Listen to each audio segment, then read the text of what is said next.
Buenas tardes a todos, ¿se escuchan bien? Sí. Pues en primer lugar, gracias por recibirme, gracias por la invitación, maestra Rosario, maestro Mediola también, regresar literalmente a casa. 20 minutos no son suficientes para hablar de la gran obra del maestro Galnares, pero bueno, vamos a empezar. El maestro Francisco Martínez Galnares nació en la Ciudad de México el 11 de octubre de 1930, y el motivo de que yo esté aquí es porque en el 2001 yo entrevisté al maestro Francisco Martínez Galnares. Él me evadió muchas veces, me evadió entre 3 o 4 veces, pero con mi ingenuidad de estudiante insistí hasta que me concedió la entrevista. Cuando yo hice la entrevista, él tenía 70 años. Y bueno, el maestro Galnares concluyó sus carreras de composición, piano, y también estudió filosofía y letras. ¿Sí? Ahí no viene, pero bueno, estudió en la UNAM y terminó en 1964. Su tesis profesional para obtener el título de maestro en piano, Introducción al estudio de música serial para piano de 1964, es el primer estudio musicológico sobre el serialismo en la música pianística realizado en México. Con la suite para guitarra dedicada a Sophie Scheiner, obtuvo el primer premio en el concurso de composición convocado por la Asociación de Guitarristas de México en 1963. Implica que también hay material para guitarra para los excelentes maestros que tienen aquí Escuela de Artes. Fue becado por el Centro Francés de Humanismo Musical, la UNAM, OPIC y la Sociedad de Autores y Compositores para realizar estudios musicales en Francia y asistir al curso anual de música Arts de Provence, dirigido por el compositor André Jobillet. En la segunda pregunta que le hago en la entrevista al maestro Galnares, él menciona también el nombre de un compositor francés, que más adelante lo vamos a ver, pero bueno, por el momento esta es la primera referencia. A su regreso a México se reintegró a las labores docentes en la Escuela Nacional de Música de la UNAM, ocupando las cátedras de Historia de la Música, Análisis Musical y Estética Musical, e impartiendo las clases de solfeo y seminario de tesis hasta su jubilación en marzo de 1994. Gracias a su sólida preparación musical y amplia cultura, formó varias generaciones de músicos que actualmente son parte importante de la vida artística, la investigación musicológica y la docencia en México. Alumno de la gran pianista rusa Sophie Scheiner, quien desempeñó un papel fundamental en su formación pianística y artística, el maestro Francisco Manuel Martínez y Galnares ofreció numerosos recitales de piano, realizando asimismo una importante labor de difusión de la música para canto y piano en destacados cantantes. Muy bien. Esta información también es muy importante porque este disco, del cual se hace una pequeña descripción, se encuentra en la fonoteca de Escuela de Artes y bueno, ese es un tesoro que él donó, incluso firmó en su momento. Con la mezzosoprano costarricense Julia Araya grabó para Mozart el disco de música y músicos de México volumen 1, que incluye, además de las canciones de su autoría, Letra 9, Pajarito Chino, Romance de la Niña Negra. Romance de la Niña Negra la vamos a escuchar hasta el final de la presentación, espero que haya tiempo, y La Loba. Obras para canto y piano de Manuel Emi Ponce. Lógicamente estas obras también se encuentran incluidas en ese disco. Manuel Emi Ponce, Silvestre Revueltas, Miguel Bernal Jiménez, José Rolón, Blas Galindo y Salvador Moreno. En este disco, aparte de que él tiene algunas obras, él también es el pianista, pero de todo el disco, y la mezzosoprano costarricense pues es quien hace la grabación de la voz. Fue director de la Escuela Nacional de Música de la UNAM por 2 periodos consecutivos, de 1972 a 1980. Durante su gestión al frente de la dirección de esta institución, dio un impulso sin precedente a la formación y superación del personal académico de la Escuela Nacional de Música y del Centro de Extensión Universitaria de Iniciación Musical, a través de la organización de cursos impartidos por eminentes artistas y pedagogos nacionales y extranjeros. Bien, aquí como podemos ver, menciona música y músicos de México, y aquí dice pianista Francisco Martínez Galnares. Estas imágenes me hizo favor también de proporcionar la maestra Alicia Jiménez, que bueno, a lo mejor no sé si expuso en la mañana o para el propósito. Bien. Y aquí viene parte del material que se encuentra en este disco, y como siempre él firmaba los libros que donó para la biblioteca y bueno, para todo su material discográfico, ¿no? El disco se llama Música y Músicos de México, viene en formato en LP, y bueno, es un material interesante. Vamos a poner una pequeña pausa en esta parte. Pausa. Bueno, en lo que checamos esto, regresamos a la diapositiva anterior, la diapositiva número 6. La diapositiva número 6, en donde está el video de la entrevista. Ahí en el mouse, aquí. Insisto, la entrevista dura 53 minutos, la entrevista original, pero aquí solamente pongo 15 minutos. Bien, vamos a escuchar. ¿Podemos subir un poquito el volumen? El ámbito de fotografía, fecha de nacimiento y demás, y también desde luego a partir de cuándo nace el gusto por la música, por este arte. Bueno, mira, yo creo que lo que es importante de todo esto que me preguntas, en el fondo es todo un paquete de preguntas, ¿no? Así es. Lo importante para mí es el hecho de haber podido tener contacto con la música desde chiquillo. Esto fue el gusto que tenía mi familia por la música, ¿no? Y tú sabes muy bien que el medio familiar es definitivo en este tipo de... Pues ahora sí que de razones por las cuales toma uno una decisión de hacer un trabajo de estos. ¿Verdad?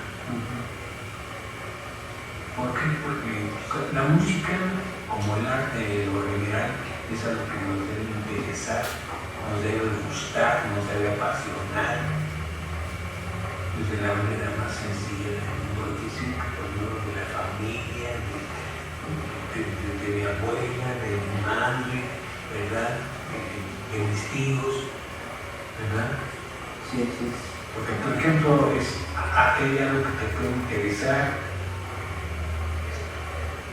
Yo en realidad comencé a estudiar música con una de mis tías, y es poblana. Fue poblana. Sí, ella no es de México. ¿Nos podría dar el nombre de su tía? Sí, como mira, es Josefina Calderón Ponce de León. Josefina Calderón Ponce de León, sí. Ella es fue originaria de la ciudad de Puebla, ¿no? Y por ello fue realmente que yo comencé a estudiar música. Sí, que desde chiquito me daban clases a mí y a mis hermanos, a mis primos, es decir, a toda la familia. Así es. ¿De qué edad estamos hablando, maestro? ¿Tenía usted que 7, 8 años? 7, 8 años. Sí. Y te digo, esa circunstancia es muy importante porque, pues digamos, ¿por qué fui estudiante de música? ¿Por qué me dediqué a la música muchos años después? Con una tía mía que se fue de Puebla. Exactamente, la respuesta así directa, ¿no? Sí. Maestro, usted nació aquí en México, en la Ciudad de México. En la Ciudad de México. ¿Nos podría dar la fecha? Sí, cómo no, mire. 11 de octubre de 1930. Pero no tuve ese hace ni 70 años. No. Pero bueno, usted está perfectamente conservado en el buen sentido de la palabra. Pero regresando al tema que es importantísimo, el tener contacto con la música desde mi abuela tocaba el piano. Ella fue alumna de Julio Duarte. Ya más de un siglo, claro que más de un siglo, ¿verdad?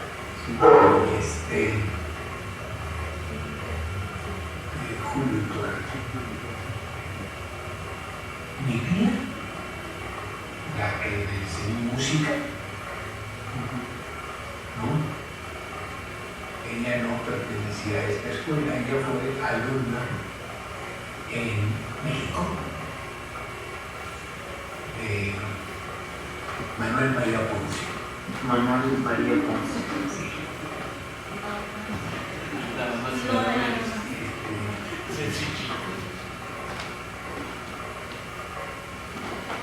Sí, es el antecedente, digamos, de mi formación musical, pues te diré que es de la escuela de Ponce, de la escuela de Carlos Castillo. Pues ustedes no conocieron para nada, absolutamente, que fue un hombre que fue maestro de mi tía. Se caracterizó por interesarse muchísimo en la música de Juan Sebastián Bach. Y pues a todo el mundo estudiar Bach. Ponerlo al tanto de... Sí. Y te cito esto porque esto fue fundamental en mi educación. Justamente. Tú me preguntas posteriormente, bueno, ¿y qué personas fueron las que tuvieron? Pues definitivamente fueron nuestros profesores que no fueron profesores directos míos, sino indirectos, ¿verdad? Pero, por ejemplo, el hecho de que fuera la figura de Ponce, un nacionalista mexicano, de Carlos Castillo, también otro nacionalista mexicano, nada más que era el del norte, de la región de Monterrey. No te puedo precisar más, porque no tengo el dato.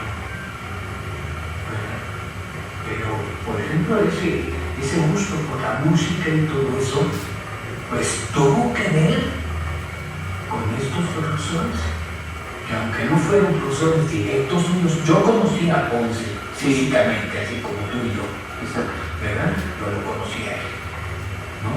Maestro, ¿usted convivió con Manuel M. Ponce también, no? Bueno, mira, no, eso es lo que te iba yo a aclarar.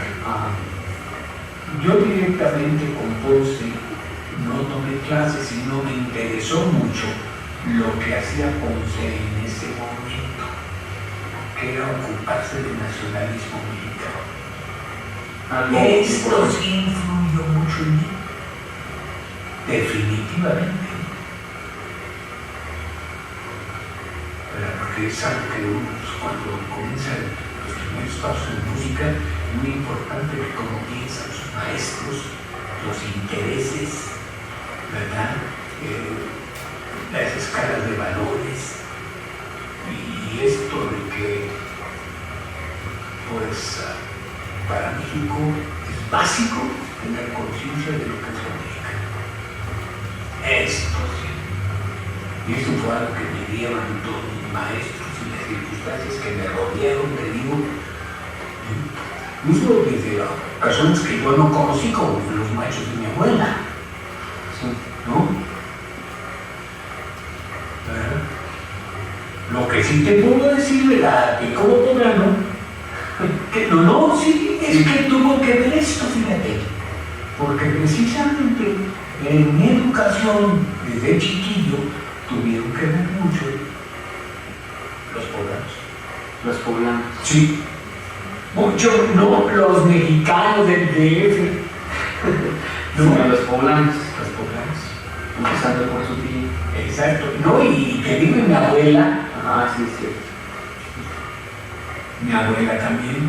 Entonces, esto tuvo que ver.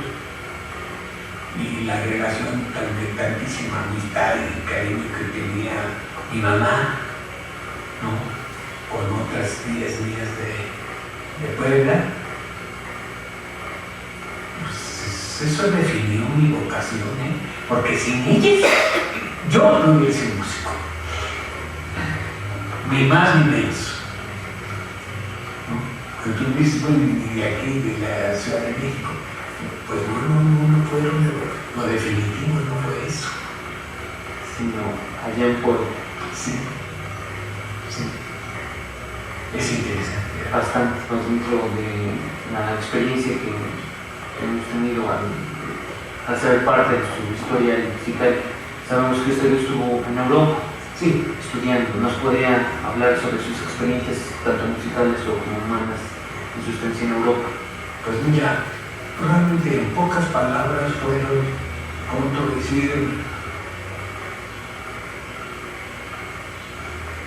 unas experiencias de todo tipo, buenas, muy buenas, recomendables, no recomendables, ¿verdad? Etcétera. Porque mi experiencia con los profesores europeos fue de todo tipo. Es decir, pero bueno, como personas, como decir, encantados de transmitir sus conocimientos a las personas, o gente tan alejada de todo lo que era en aquel entonces. Pues digamos, la formación musical, todo esto. Esto fue interesante, realmente. Y no solamente interesante, sino que no se hacía conciencia, ni se hace todavía, aunque después de tantísimos años. ¿Verdad? Tuve maestros de lo que se puede decir, maestros muy reconocidos, muy, ¿cómo decir?, políticos del medio musical. Hacer la relación con los europeos, ¿verdad? Pero no fue lo definitivo para mí. Por si tú me preguntas, bueno, ¿y esto? ¿Fue realmente una cosa de...? No, porque, como te decía yo ya había tenido, gracias a Dios, una formación musical lo suficientemente amplia, ¿no?, como para darme cuenta de dónde estaba yo para aquel entonces. Eso sí. Entonces, no había problema de, ¿cómo decir?, saber valorar lo que cada quien estaba aportando. Para mí, mis profesores, en lo general, todos fueron, como decir, gentes que aportaron tanto lo que sería su experiencia personal como sus intereses, te digo, para la música de México. Esto sí. Maestro, ¿nos podría mencionar los nombres de algunos? Sí, precisamente, mira, que daba ahora sí que este preámbulo por esto.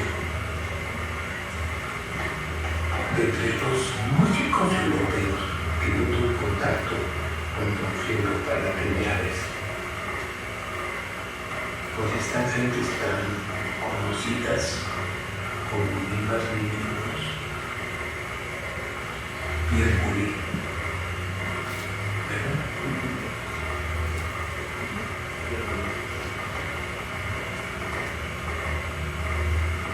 Otros de ellos son, por ejemplo, en la actualidad, muy conocidos desde el punto de vista de la política musical. Porque uno de los que fue mi profesor, él a lo que se dedicaba era a, digamos, llevar las relaciones de los músicos franceses con los músicos extranjeros, cuál era el fue mi caso, ¿verdad? Pero desde el punto de vista de su relación como político, porque fue el jefe ni más ni menos, el jefe del grupo de qué, de los representantes de los franceses en esos años, ¿verdad? Con el sindicato de músicos. Yo me acuerdo con el sindicato, soy antisindicalista en muchos aspectos, pero presento esto porque, viéndolo así, a años de distancia, parece mentira lo que nos separa a uno de ellos, de estos profesores, y lo que nos unía, ¿verdad? Bueno, creo que son actitudes de sindicalista. Qué interesante. Muy bien. ¿Qué otro aspecto importante que te parece? Pues, interesante, más que nada. ¿Cómo se veía a los iberoamericanos en ese tiempo? ¿Verdad? Había leyes muy interesantes y muy interesadas. Increíble, pero cierto. Yo creo que te puede interesar más que detalles, digamos, de tipo anecdótico en mi caso.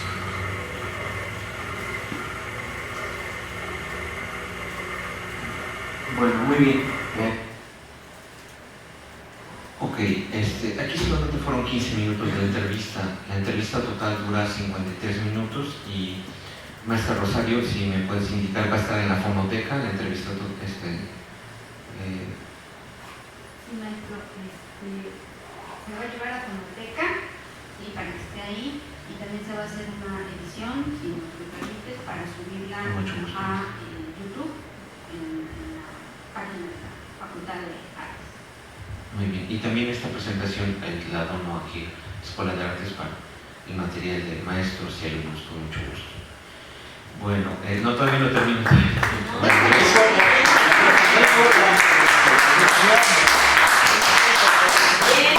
No me aplaudan porque voy a llorar, en serio, por favor.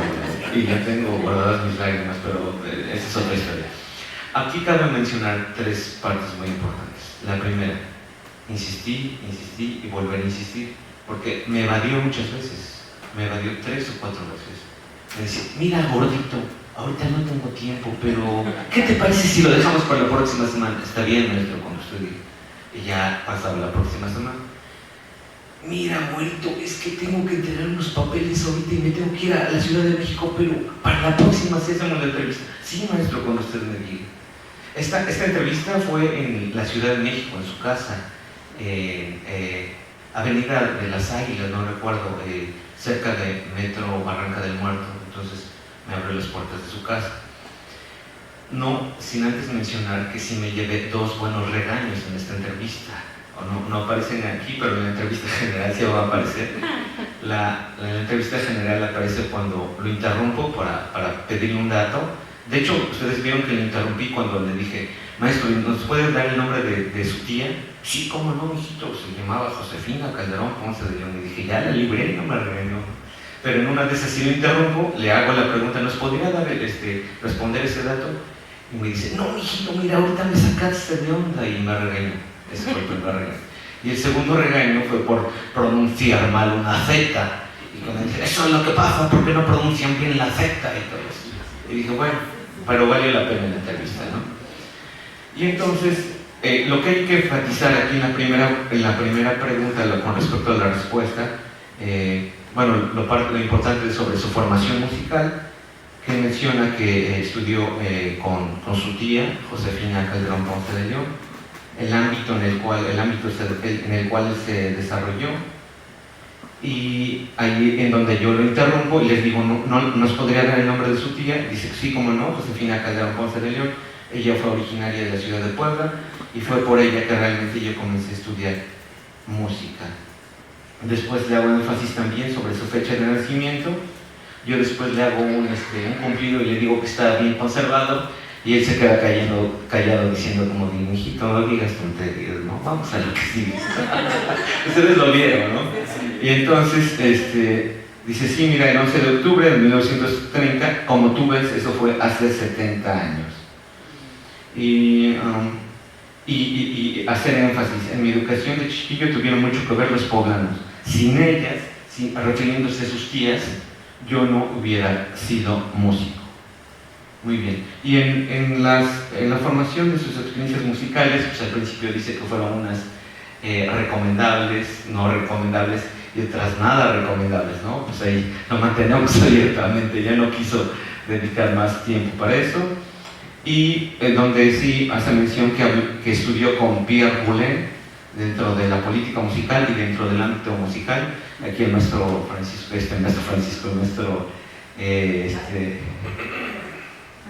Martín Báez, sí, perdón, yo digo de Francisco también. Martín sabe con quién nos estamos refiriendo, y menciona que fue a estudiar a París, bueno, a Francia, eso con este maestro, ¿no?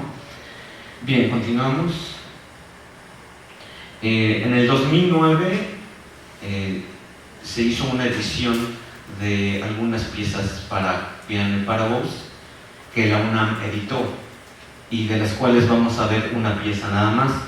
Las canciones para canto y piano escritas entre 1958 y 1964 ocupan un lugar muy importante dentro de la producción, ya que gracias al magistral tratamiento que hace el autor tanto de la parte vocal como pianística, figura entre los más bellos ejemplos de este género escritos en México en el siglo XX, al lado de las canciones de compositores como Manuel M. Ponce y Revueltas, que también menciona que su tía estudió con Manuel M. Ponce el piano, y que bueno, lo podía estudiar Baja, ¿no? Las líneas melódicas respetan escrupulosamente los acentos propios del texto, los ritmos y las armonías del acompañamiento parecen emanar de cada poema, como si el compositor solo hubiese tenido que descubrir lo que se encuentra implícito en la palabra. Heredero de la estética del modernismo que se refleja a su aproximación a los poemas antiguos, y en lo musical, en el uso de las escalas modales y pentatónicas, Francisco Martínez Galares comparte las preocupaciones de otros artistas hispanoamericanos por reivindicar a la raza negra como parte de este complejo cultural, denunciando la discriminación y explotación de dicha raza. En sus canciones se encuentran poemas de autores españoles como Bécquer y Lope de Vega, poetas caribeños como el cubano Nicolás Guillén y el dominicano Manuel del Cabral, el argentino Luis Cané, que es precisamente la obra que vamos a escuchar, el Romance de la Niña Negra, de Luis Cané, que él es el autor, bueno, el escritor, y el mexicano José María Vergara. La Facultad de Música de la UNAM. La influencia del impresionismo de Debussy y Ravel no impide al autor tratar el material sonoro con una gran personalidad y originalidad, el empleo de los modos eclesiásticos en combinación con un cromatismo que surge de la expresión del poema en rima, el tratamiento de la melodía en letra 9, emulando el canto gregoriano, renunciando a las barras de compás y armonizando el canto con acordes por quintas arpegiadas a la manera de un laúd. La melopea que irrumpe en medio del canto para expresar el resentimiento, y los clústers con el antebrazo para hacer sentir la desesperanza en Negro sin nada en tu casa, que es también otra de sus piezas, el empleo del Sprague Melody en el canto negro para recordar el ritmo de los tambores con solo algunos de los elementos de los cuales se sirve el compositor para poner en relieve la expresión de los poemas. Esto lo escribió el prólogo Aurelio León, y continuamos con la siguiente diapositiva. Bien, esta es precisamente la edición de obras para canto y piano del maestro Francisco Martínez y Galares. Ahí está una pequeña partitura de Romance de la Niña Negra, y me gusta mucho esta edición porque menciona al final que el compositor vio esta partitura y autorizó la edición en el 2009. También en el video que vamos a ver mencionan que el maestro Galnares compuso estas piezas en el 2009, pero no, las compuso entre el 58 y 64, así es. Pero la edición de estas partituras sí fueron en el 2009. Ya preparándonos para escuchar el YouTube. ¿Mandé? Las hizo la UNAM, la edición sí la UNAM. ¿Y él todavía vivía? Él todavía vivía y revisó estas ediciones, la revisó. Antes de que escuchemos esta pieza también, me gusta mucho el romance porque hace todo una novela, al principio trágica, pero después con un final feliz. Escuchemos romance.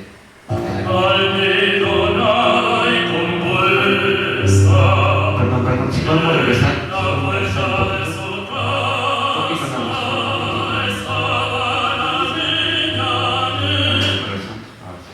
Ahí.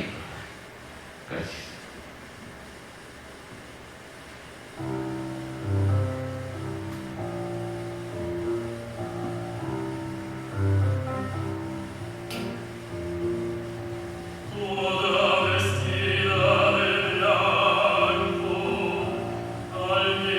Al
de la Niña Negra me causa mucha emoción sobre el tratado sobre el escritor que mencionas, que la Niña Negra está jugando con su vestido blanco bien almidonada y demás, y de repente ya está en su féretro de pino, ahí reposando la Niña Negra.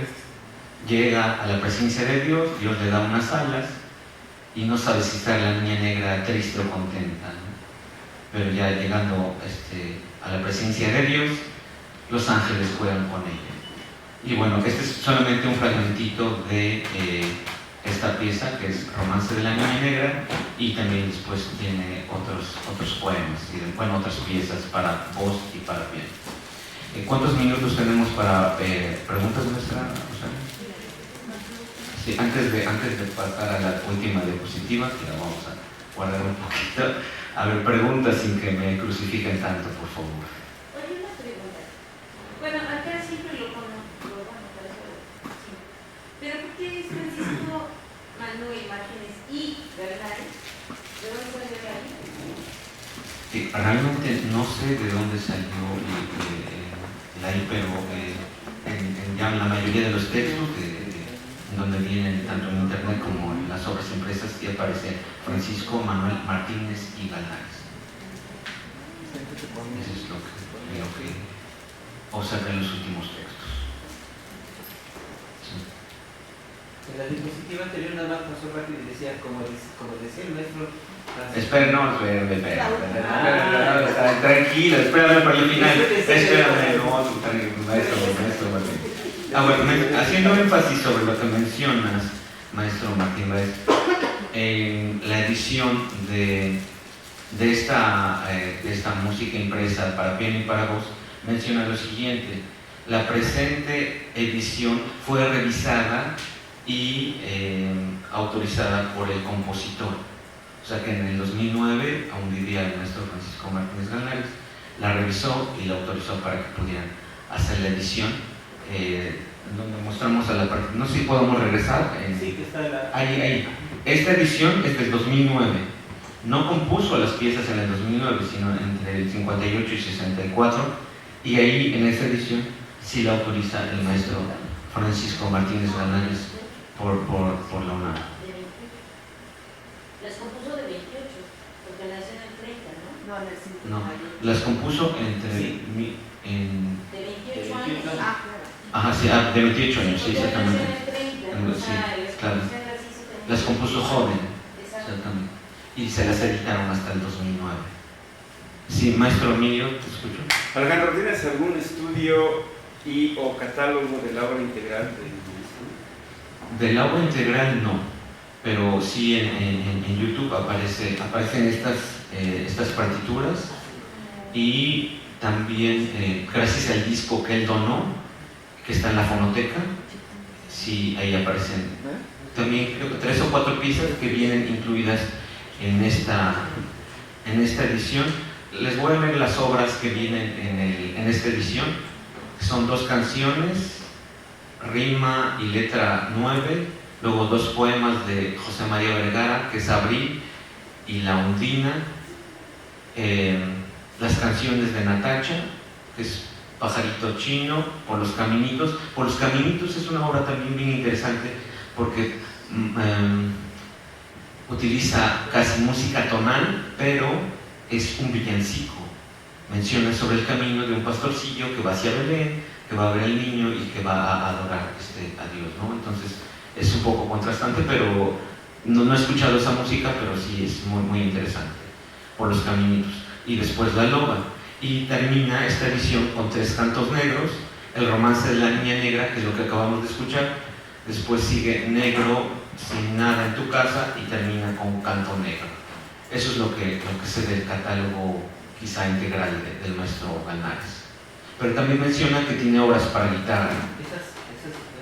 Ahí ya no pude encontrarlas más. Quizás si vamos a la biblioteca de la UNAM, quizá podríamos encontrarlos. ¿Sí, maestro Emilio? Sí, yo creo que las bibliotecas y los acervos institucionales son, creo que, un paso importante. Pero aquí la pregunta es más complicada porque tú has podido tener acceso a la documentación personal con la FARC, con los familiares, después de esta entrevista. Porque ahí sí que se complica y sería interesante. Discúlpame, maestro Emilio, lo de la entrevista fue una chiripa. Literalmente me evadió muchas veces. Sí, sí, eso sí. Me evadió muchas veces y hasta el final, así como diciendo, bueno, gordito, pues ya para que no estés fastidiando. Nunca me lo dijo, pero me lo dije, ya para que no estés fastidiando. Apunta la dirección y te espero el sábado en la casa. Sí, pues era con la mirada te castigaban. Te veían y ya. Con la miraditos. Creo que fue el 20 de julio, y viene la fecha, 20 de julio del 2001, que me concedió la entrevista y realmente fue una suerte.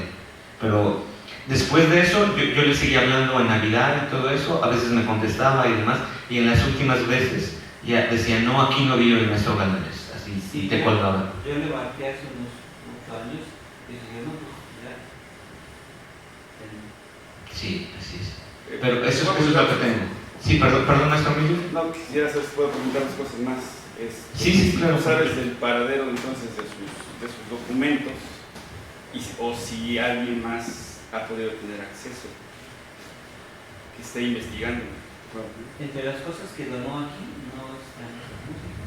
Entre las cosas que donó acá, bueno, es el audio el disco, el LP, y bueno, había que buscar partituras, pero también esta edición que estamos viendo fue en el 2009, y esta edición yo la busqué en el Google y la pude descargar, está en la página de la UNAM y ahí sí está disponible para todo el público.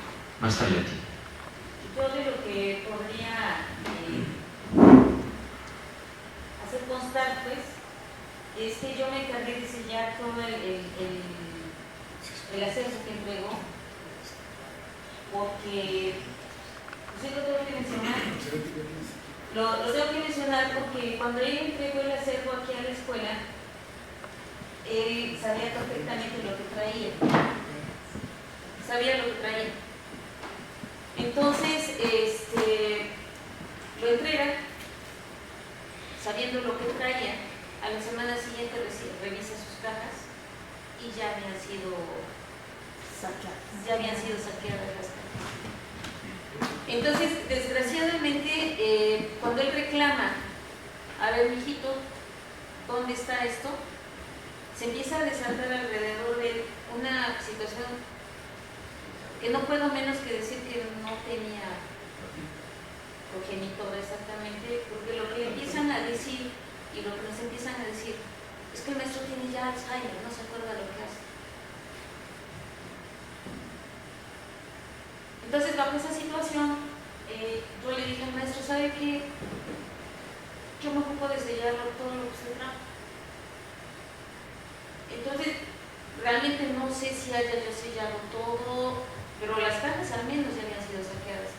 Entonces, ustedes pueden buscar lo que está allí en la biblioteca, era estar sellando sobre las zonas que cayeran, ir a abrir los libros y sellar 3-4 veces, que era de la biblioteca del maestro. Pero pues ese fue uno de los mandatos que recibió por parte de la institución, el maestro. Y no solamente él, el maestro también recibió su maltratiza. O sea, creo que ha habido cosas verdaderamente vergonzosas que han sucedido aquí. Entonces, bueno, hago constar, ¿no? Entonces, eso fue lo que sucedió. Sí, así es, desafortunadamente. Muy bien, no sé si hubiese otra pregunta más. Queja, sugerencia. Maestro Alberto. Un comentario antes de que voy a llevar a mi casa. Yo todavía no estaba. Como Ponce Pilato, con las manos. El maestro Hinojosa, que también en paz descanse, donó todo su acervo. Fuimos el maestro Víctor Villarreal y yo a recoger su material. Lo llegamos, lo resguardamos y lo primero que hice fue mandar a hacer una vitrina que está ahí en la sala Hinojosa precisamente y que nos hizo favor de separar lo que podía estar en la biblioteca. Fue blanquita. Hay una parte, ahí incluso hay en la estantería de la biblioteca, hay una parte que dice libros donados por el maestro Hinojosa, y la otra parte, porque políticas medio raras de la universidad, no todos los libros pueden estar, cuando ya son viejos, no los aceptan cursos y ya se ven maltratados, no los aceptan. Entonces, esa parte, Yo sí. esa parte es la que está ahí en la sala Hinojosa aquí, en la vitrina. Entonces, es lo que evitamos precisamente porque también me consta, en Sergeti, bueno, yo sé que sí pasó efectivamente mucho del material nuestro canal se había donado. En una semana. ¿Quién sabe dónde está? En una semana fueron registradas las Y ya con casas. esa experiencia que a mí me ha tocado vivir yo como estudiante, pues traté de evitarla y con el acervo de nuestro Hinojosa. Y algo que les quería yo comentar, bueno, perdón, la conferencia del maestro, pero bueno, ahorita me viene a la cabeza que sí, no, es que es algo padre, porque bueno, ya que el maestro me dio la mención al maestro Hinojosa, había relación entre el maestro Hinojosa y el maestro Galares. Entonces había una relación bastante estrecha porque el maestro Hinojosa llegaba a visitar al maestro Galares incluso el domingo. Y lo que decía el maestro Hinojosa era que le resultaba un tanto extraño que llegaba a verlos, bueno, llegaba a buscar a Francisco, pero pues, todos los tres hermanos, hablaba de tres hermanos, no sé cuántos habían sido realmente, los tres hermanos Ganares estaban en pijama viendo la televisión sentados allí, ¿no? Él llegaba acá ya muy cambiadito, muy vestidito, y él llegaba y le abrían la puerta y todos en pijama y parecía bueno. Eso que no se han viejo, ¿no? Exacto, estaba la visita. Pero bueno, eso no es más que una anécdota. Muy bien, gracias maestro por completar el gesto. Pues maestros, ya para terminar, haciendo un pequeño análisis filosófico musical después de tanta sapiencia del maestro Francisco Martínez de Galares, explorando los diferentes lenguajes tonales y atonales, nos despedimos, como decía el maestro Francisco Martínez Galares. Agarren sus chivas y vámonos. Muchísimas gracias.